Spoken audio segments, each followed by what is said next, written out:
NCAA basketball, the Duke Blue Devils are being disrespected, okay? How the hell is Duke not the number one team in the country? They're the only 10-0 team in the top 25. Yo. This week on the season 10 premiere of the X-Factor Sportz Podcast, I'm going to tell you why this team is the number one team in the NFL. We got the first iteration of the NBA Power Rankings before Christmas and college football playoffs. Are we going to have a new national champion or a repeat? Keep it locked right here. Episode 109 of the X-Factor Sportz Podcast starts right now.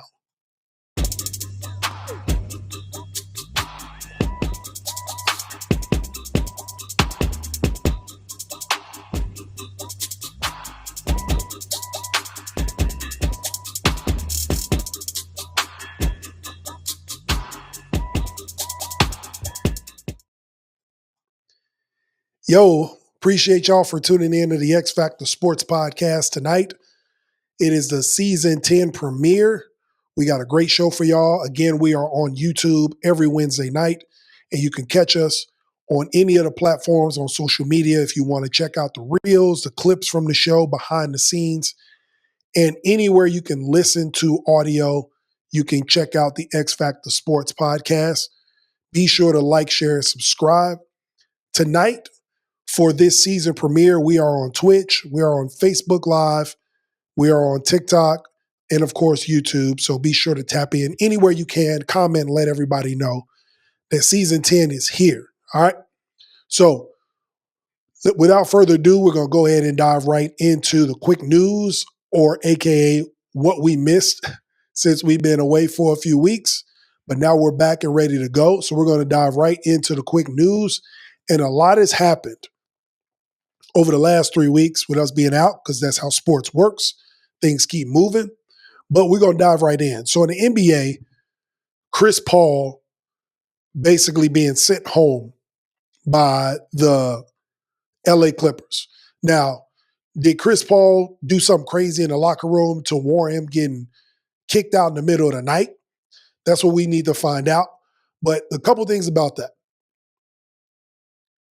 Professional sports teams do not just send people home in the middle of the night, okay? Now, don't get me wrong. The Clippers are not the greatest franchise in the world, looking back on their history, the Donald Sterling, all that. So they're plagued with terrible decision-making, particularly in the front office. They've never won anything, so on and so forth. But for a guy who came back to LA to retire, to arguably the greatest Clipper ever, get his jersey retired, for you to kick him out in the middle of the night. Now, a lot of these other pundits are saying the Clippers are wrong and disrespectful for doing it, but you got to think of it from the other side. Why the hell would they be warranted to kick a guy of that caliber out in the middle of the night? I don't think this was a thing that he did. He did something one time and it pissed somebody off and they told him to leave. No. Ty Lue is quoted saying that, or not quoted, but Ty Lue is told that he has not talked to Chris Paul in weeks, right? He rubs players the wrong way. You see other players on other podcasts tell you over the years, Chris Paul has rubbed them the wrong way. So this is clearly a ongoing thing that's happened with Chris Paul, where players are tired of being around him. He has an opinion about everything.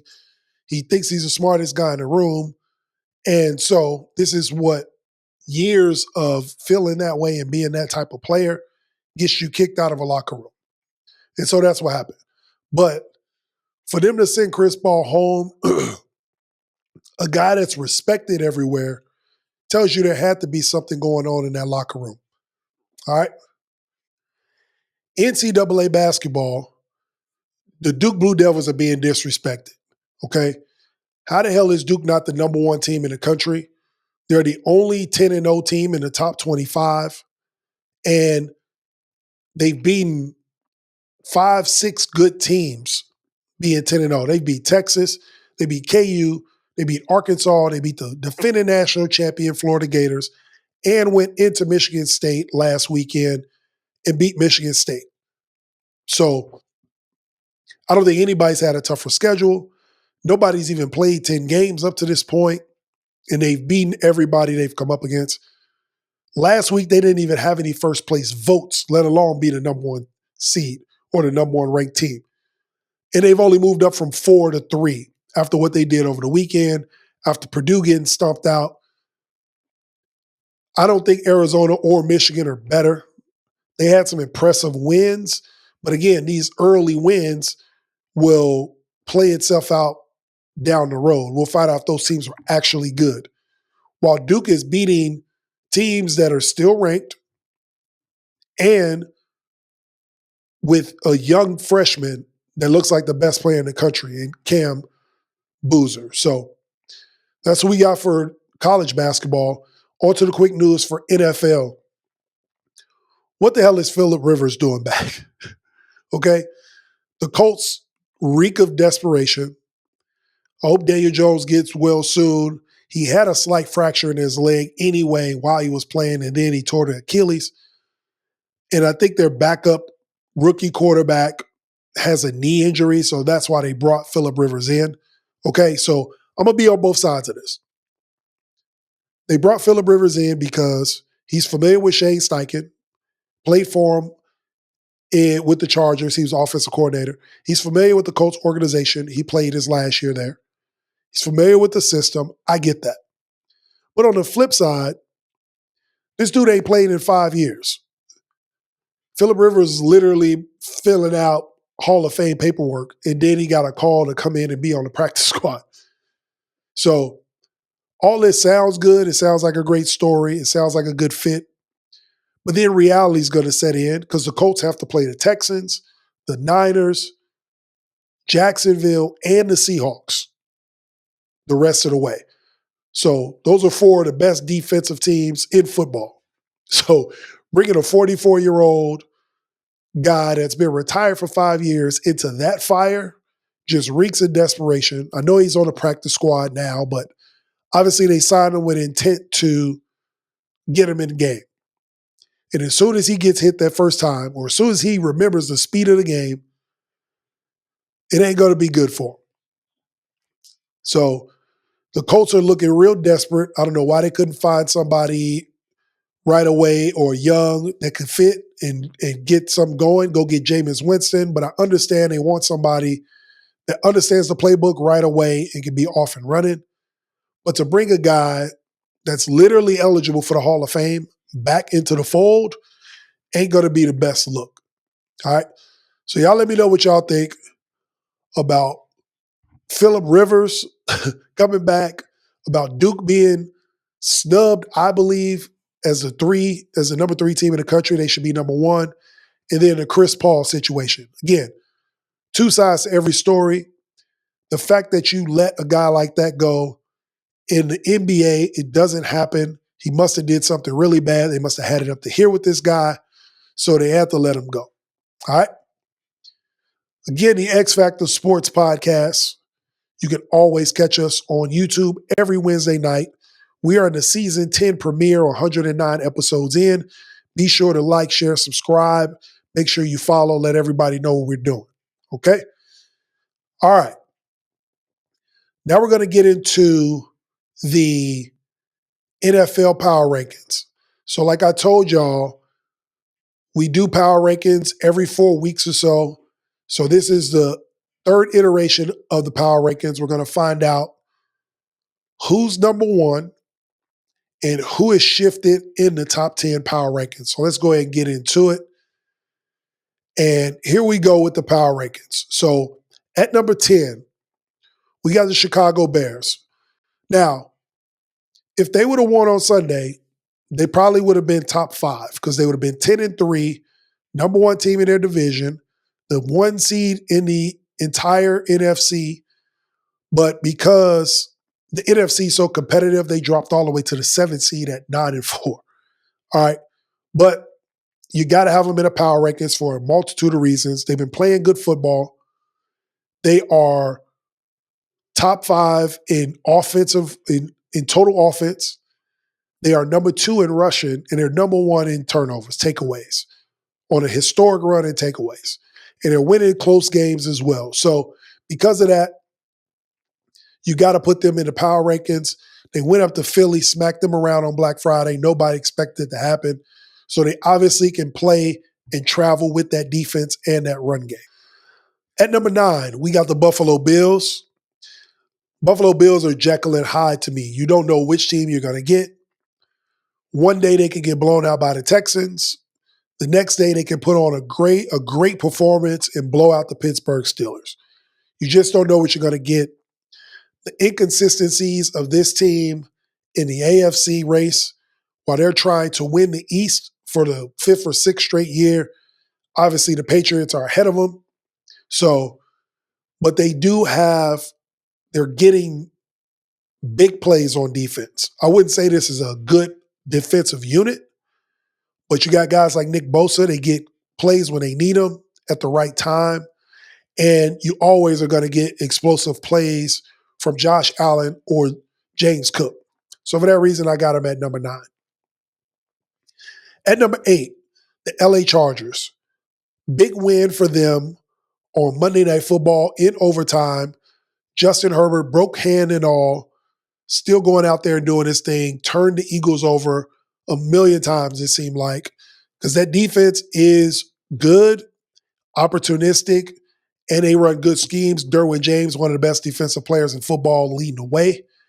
And then they just got Omari Hampton back at the home stretch. I think this team's going to do some damage. I don't know if they're going to win AFC West, but I think they will be the second team that goes to the playoffs out of the AFC West. So for that, I got them at number 8. Number 7, San Francisco 49ers. I know they had a bye, but if you look at the schedule, the teams that they've beaten and the run that they're on, if you look, you think they're having a bad year. Despite all the injuries on the defensive side, Fred Warner being out for the rest of the year, Nicky Bosa being out for most of the year, and I think he's out for the year. Brock Purdy missing a bunch of games, Mac Jones stepping in. Team still 9-4, okay? So with still a legitimate shot to win the NFC West. The defense has been playing well. They've been well coached by Kyle Shanahan. And for that, I got them at number 7. At number 6, the surprise of the season for me, the Jacksonville Jaguars. Brand new head coach, Liam Cohen. And he's figuring something out with Trevor Lawrence that these past coaches couldn't.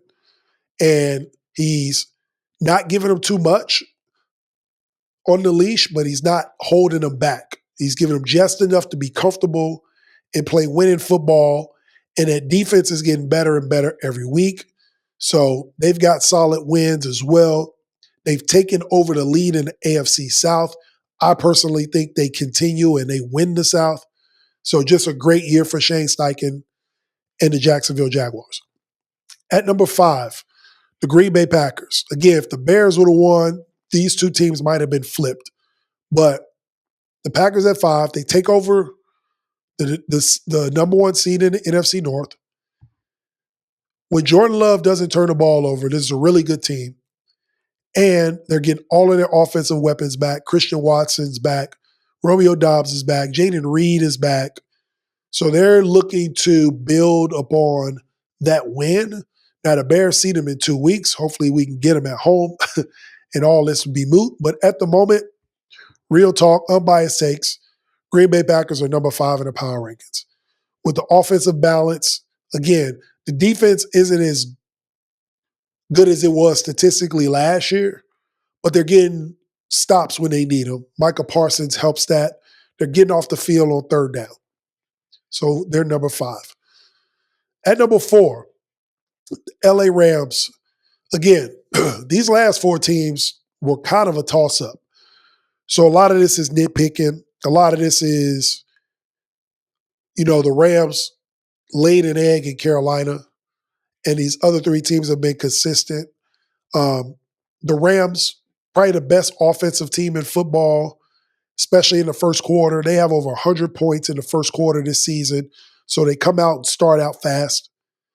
And for a guy like Matthew Stafford, if you could get him on the board quick, get him in rhythm, They tend to win those games. The defense tends to play well when they have a lead. So I got the Rams at number 4. Again, they are the number 1 seed in the NFC West, tied with Seattle in record, but they've won more conference. They have a better record in the conference. So that's why they're at number 4 here, or number 1 in the NFC West. But the reason I have Seattle ahead of them, because these dudes are some road warriors.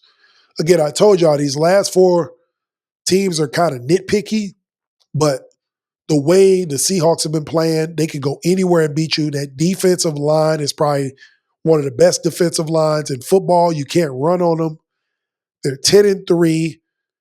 Sam Darnold just seems to win wherever he goes. I bet Minnesota's kicking themselves for letting him go. Now you got to deal with this guy in your conference. Well, I guess they don't have to deal with him because they'll never play him in a playoff. But they did play Minnesota over Thanksgiving weekend, and they shut him out. So just tells you how good this team is defensively. Sam Darnold, when he doesn't turn the ball over, they score points in bunches. Jackson and Jigba is one of the best wide receivers in football, and they're clicking on all cylinders. So I got the Seahawks at 3. At number 2, the New England Patriots. All right, they had a bye last week, but the Patriots look better than anybody or everybody, arguably, in the NFL. 11-2. I know people are going to talk about the schedule, but again, you can't talk about this schedule stuff. People were telling me about the Bears. Oh, well, look at the strength of schedule. At the beginning of the season, when the schedules came out, before games were played, you saw who was on the schedule. People had the Bears winning 8 games. People had the Patriots winning 7 games, 6 games even. Mike Vrabel was rebuilding. So you can't look at it now in hindsight and say, oh, well, look at their schedule. You knew exactly who they were going to play, and you play who's on your schedule, and you beat them. Now, the Patriots at 11-2, there's a lot of similarities to what Belichick used to do with his Patriots teams. Okay, they play very sound, fundamental football. They're really, really good on special teams. They're really, really good in the turnover game. And Drake May doesn't make very many mistakes. That's winning football. When you have a young player, a young quarterback, you want to build confidence. You want to run plays that they're comfortable with. You want him to get the ball out of his hands quick. You want his defense to have his back. You want special teams to make plays, give them good field position.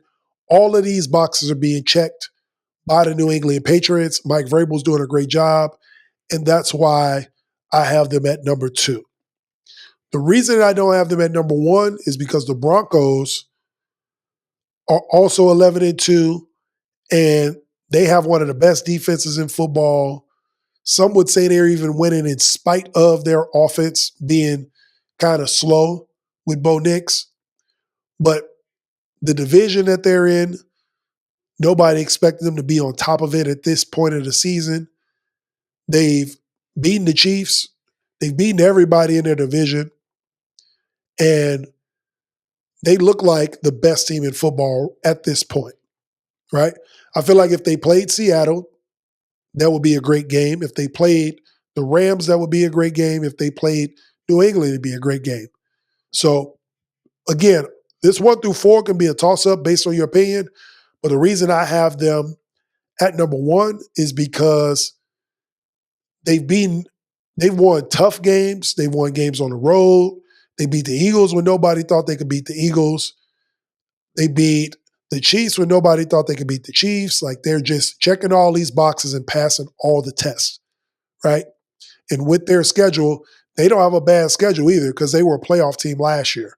So their strength of schedule is over 500, and they're still beating the teams in front of them at 11-2. So for that reason, I got the Denver Broncos at number 1 in the power rankings. All right. So that's the top 10. It shows a mix of stability and momentum from a few veteran-heavy teams like the Rams, like Seattle, like Buffalo. Then you got a couple of rising threats, Jacksonville, Chargers, Bears. And you got some teams that already have an identity in the Green Bay Packers and the 49ers. So it's a good mix of all these teams that are doing well at this point. And so Right before we get into the playoffs, week 18, we will have the final power rankings of the regular season. So y'all let me know what y'all think about it. Who's going to shake this up? Injuries can happen. A 2-3 game skid at this point is detrimental to any of these teams that are playoff bound. So y'all let me know what y'all think. Let me know if you like the power rankings and who we have in the top 10. All right? Okay. Again, the X-Factor Sportz Podcast can be caught on YouTube every Wednesday night. So be sure to subscribe, like, and then share it out to everybody else. In that order, subscribe, like, and share. All right? Try to get over 7,000 subscribers. We're right there. By the end of this season, maybe we get to 8,000 or 9,000 subscribers. Slow motion is better than no motion. So continue to subscribe and tune in. All right? Now, we got another power ranking for y'all, the NBA. So we're going to do the top 10 power rankings in the NBA before Christmas. This is the first iteration of this. This is when the NBA starts to get fun. The NBA Cup is going on as we speak, but I'm doing the power rankings before the NBA Cup is finalized. So I want y'all to go ahead and tap in and let me know what you think of this list here for the NBA. All right. So based on what we got in the first 25 games, let's call it that, is the Orlando Magic at the number 10 spot. Again, Paolo Banchero's back.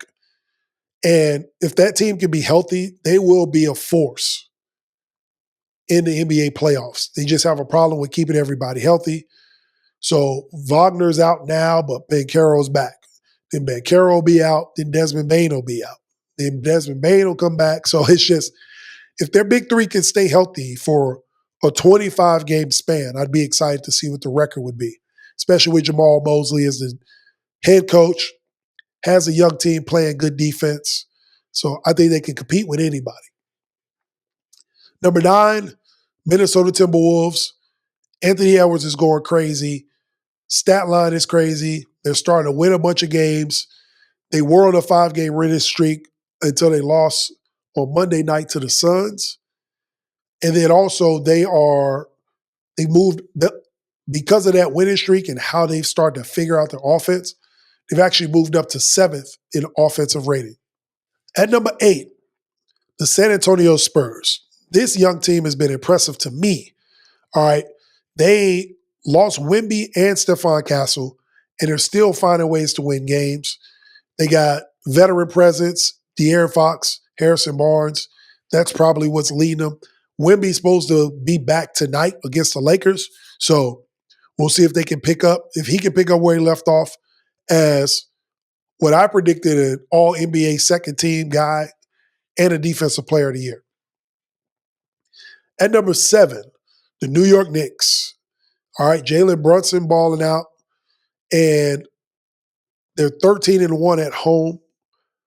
So hard to beat them in Madison Square Garden. And they're 3rd in offensive rating. So that's why I got them at 7. At number 6, if we would have did this ranking, if we'd have did the power rankings 2 weeks ago, Boston probably wouldn't even been in it. They were playing so bad. But they've been on a tear these last 10 games. They've won 8 out of their last 10. Number 2 in offensive rating, Jaylen Brown. They're starting to figure out life after the core group of the championship team.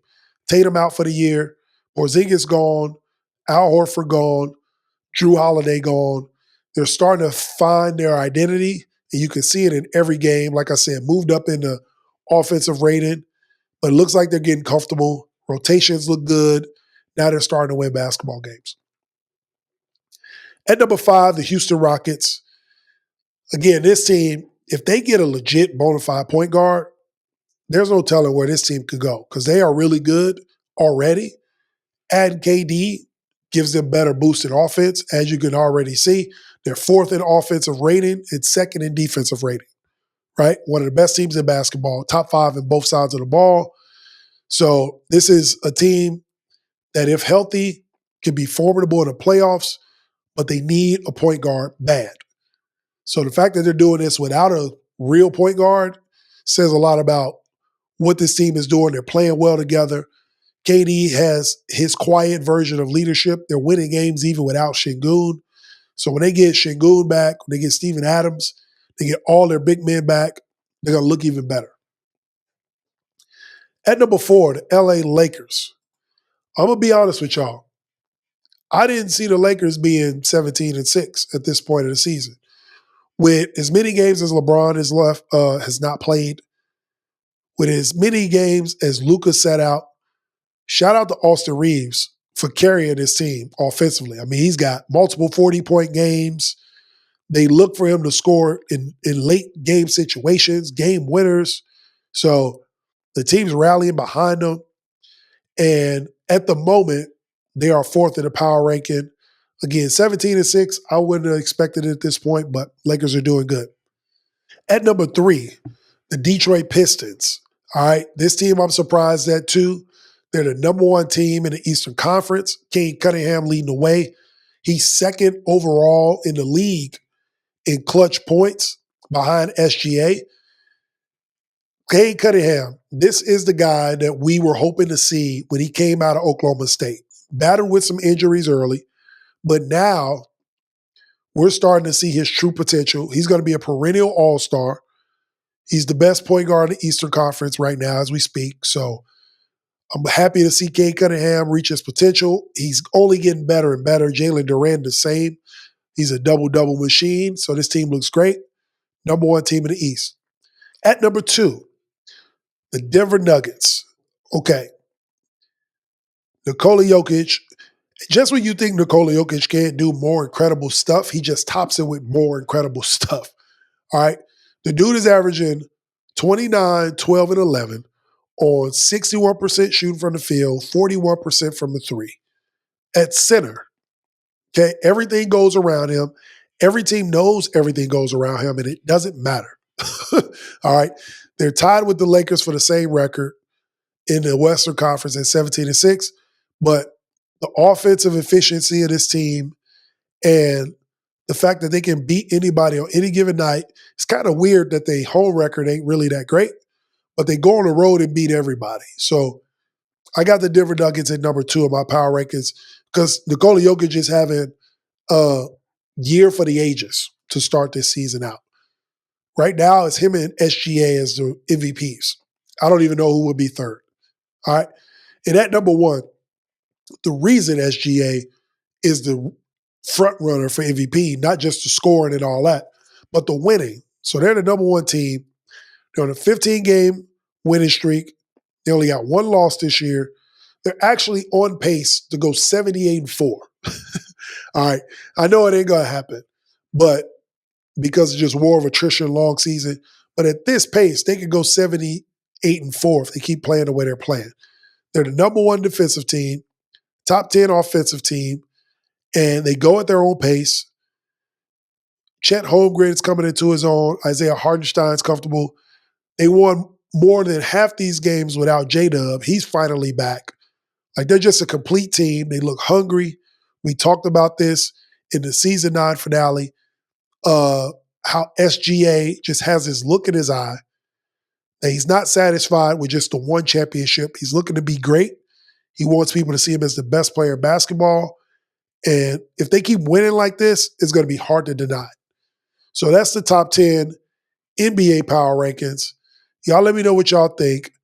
Should we switch it up? Is there a team that should be on? I know Phoenix is playing pretty good, but I feel like these 10 teams are playing better, and that's why we got this in the first iteration. I'm excited about Christmas, always watching the games there. So we'll see if these power rankings change in a few weeks. All right? The X-Factor Sportz Podcast. You can always catch us on YouTube every Wednesday night. Tonight we are live on Twitch, YouTube, Facebook, and TikTok. So be sure to subscribe, like, then share. So now we just got a lot of team rankings, a lot of power rankings, a lot of who's going to win, who's number 1 in this first episode of season 10 of the X-Factor Sportz Podcast. So we're going to go right into the college football playoff. Before we get into that, though, I got something to say about Notre Dame. Okay, they didn't get into the college football playoff. Somebody's going to get snubbed, right? Maybe they should have been in over Miami, maybe not. I don't think they should have been in over James Madison or Tulane, all right? If you're mad about it, go play in a conference. This is the difference between competition over commerce, okay? They decided to get a bunch of money, stay out of a conference, be greedy. Now you got to deal with, hey, if you're not undefeated, you don't get in the college football playoff. So just join a conference. Stop being so damn greedy and get in a conference and don't cry about it when you don't get in the college football playoff. Simple as that. All right? So now we can dive into the teams that actually got in to the college football playoff. All right? And we're going to start, I'm going to break down this whole bracket. And I'm going to tell y'all who I think is who's going to win the national championship. All right? So let's just go ahead and dive right in. So in the first round, we got, and I'm going to go from top to bottom. So Alabama, I got Alabama beating Oklahoma, okay, in Oklahoma. It's a revenge game. Alabama gets their lick back. They're probably pissed they didn't win the SEC title game against Georgia. So I feel like Alabama comes in, chip on their shoulder, won the rematch, and I think they get it. And it's not just simply because of emotions. Oklahoma struggled to score all year. Defense is good, but they can't generate any points. And I think in the college football playoff, you got to be able to score touchdowns to advance. And I don't think OU can do that. So for that reason, I got Alabama advancing. Then below that, the 12-5, we got a 12-5 upset. I'm calling it now. James Madison beats Oregon in Oregon for the 12-5 upset in the first round. Now, obviously Oregon should win. They're the higher seed. But I just feel like James Madison is really good, and they've been disrespected all year, okay? Defensively, they play physical. I think they're going to surprise Oregon with their physicality, and I think they're going to come out on top and win that game. So I got James Madison beating Oregon. On the other side, Texas A&M beats Miami. Maybe Notre Dame should have been in this game, but they didn't get in. So Miami gets the nod. They go to College Station. But I'm taking Texas A&M. It's a good football team.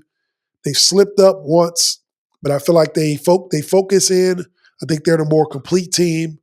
So I got A&M beating Miami. Then we got Ole Miss beating Tulane, the number 6 versus 11 game. All right. Tulane is a great story. I think they had a great season, but they just run into a team that's just better, top to bottom. Ole Miss gets them. If I'm not mistaken, I think Ole Miss played them already this year, beat them. They're just a better overall team, top to bottom. I think they come in angry in this first game, especially playing at home without Lane Kiffin. They go and take care of business against Tulane. Too much firepower. Then we move to the quarterfinals, all right? So the teams that have buys, as you can see, now they're going to be playing. I'm taking Alabama to win another one. So I guess this would be 2 upsets because they're the 9 seed and they beat an 8. And then an 8 will be beating a 1. They beat Indiana. Now, I know y'all going to say, Jay, you crazy. Indiana's had a great year. They're undefeated, Big Ten champs. I just feel like this game is going to be too big for them. This weekend, we might see Mendoza win the Heisman Trophy, the quarterback for IU. But I feel like this game is just going to be too big for them. They haven't been in this spot before. They're not playing at home. Last year, they played in the first round. They played against Notre Dame and got beat. I think now they got the bye, so they get to see teams play. But I think with them sitting out, they lose the momentum from the Big Ten championship game. Alabama wins, gets a win, and they come in riding that win, and they come ready to play, and they get out on Indiana early, and that defense leads the way. On the other side, or actually right below, Texas Tech, James Madison.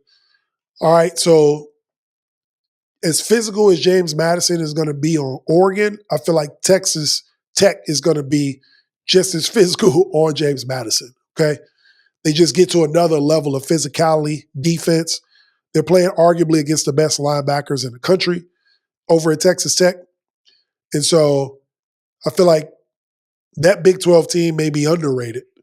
And so I got them beating James Madison. On the other side, Ohio State beats Texas A&M. Again, the Buckeyes, opposite of what IU is. IU is happy to be there and surprised. Indiana is. Ohio State is pissed off that they didn't win. So they got to take it out on somebody. Unfortunately, it's going to be Texas A&M they take it out on. I think they beat them pretty bad. They refocus, they reset. They know what it takes to win a national championship and take the hard road. And I think they beat A&M pretty good in that quarterfinal matchup. Then we got Georgia and Ole Miss. This is going to be the game that they miss Lane Kiffin. All right. Now, they're going to get a big win in spite of them. And, Ole Miss will be celebrating that first round game. We won without Lane Kiffin. We don't need him. And they're going to need him in this Georgia game, and he ain't there. So Georgia is just going to impose their will on Ole Miss, and they get the win. Then we get to the semifinal, the Final Four. Texas Tech beats Alabama. The road ends there. Kellen DeBoer. I told my boy Jason a couple weeks ago when Alabama played Georgia in the SEC title game, I said, I think this game is too big for Kellen DeBoer. Even though Kellen DeBoer has played in big games, I think that particular game was too big. This semifinal game against Texas Tech, again, against arguably the best linebackers in America, up against the quarterback Simpson for Alabama. I think Texas Tech is good. I think they're ready to win big games. I think this will be a test of their program, and they pull out this win over Alabama to get to a final, a national championship game. And then Georgia versus Ohio State. To me, this will be the national championship. The team that wins this game, I think, goes on to win it all. And I think Georgia actually beats Ohio State, right? We saw some weaknesses in that game against Indiana that I don't think any of those other teams in the bracket can exploit but Georgia. And for that reason, I got Georgia beating Ohio State. It's going to be a classic game, but I think Georgia comes out on top. I like the stability of their quarterback. I like how balanced they are on offense. I like Kirby Smart in this spot in big games. I can trust him. Not that I can't trust Coach Day, but if you told me to pick a coach I wanted, it'd be Kirby Smart. So for that reason, I'm going to take them, the Georgia Bulldogs, to get to a national championship. And like I just said, the team that wins that semifinal game is going to be your national champion. So I have the Georgia Bulldogs winning the national championship over Texas Tech. Texas Tech puts up a fight. I just think Georgia's just too much for them. In the end, Georgia comes out victorious, and Kirby Smart wins another national championship. All right? So y'all let me know what y'all think about the bracket. Y'all let me know what y'all think about the picks that I just made. If somebody shouldn't get beat, no upsets. If Oregon's going to beat James Madison, I like picking that upset. I think James Madison's good. I think they show the rest of the country how good they actually are for one game, and that's the game they get. All right? Again, we appreciate y'all for tuning in. The X-Factor Sportz Podcast every week on YouTube. Be sure to subscribe, like, and share. And then anywhere you can listen to podcasts, go ahead and check us out, the X-Factor Sportz Podcast. All right. Before we get up out of here, we're going to hit y'all with the first 2-minute warning of the season. All right. This is most people's favorite part of the show, so I always like to deliver these. These come from personal experience or things I've been thinking about or things other people have said and made me think. I like to think about. So in lieu of all this talking about champions and number one teams and playoffs and winners, we're going to talk about winners and a reason why people are winners, okay? So when it comes to winners, winners aren't winners because they're the bigger, stronger, faster people. They're winners because a winner is determined by the ones that have the most reasons. You understand what I mean by that? So the most reasons you have to get up in the morning, to work harder, the reason to be more consistent, the reasons to go that extra mile, do that last push-up, finish that bench press, or if you're not into sports, to your reasons for getting up early to go to work, staying late, your reasons for going the extra mile in your relationships. Those are the ones that win, right? So work ethic always outbeats talent if talent's not working hard. And so if you have reasons as to why you want to win and you execute those reasons consistently, you're going to come out on top more often than not. So just remember that. Your reasons determine your results. Okay? It's not always about the God-given ability.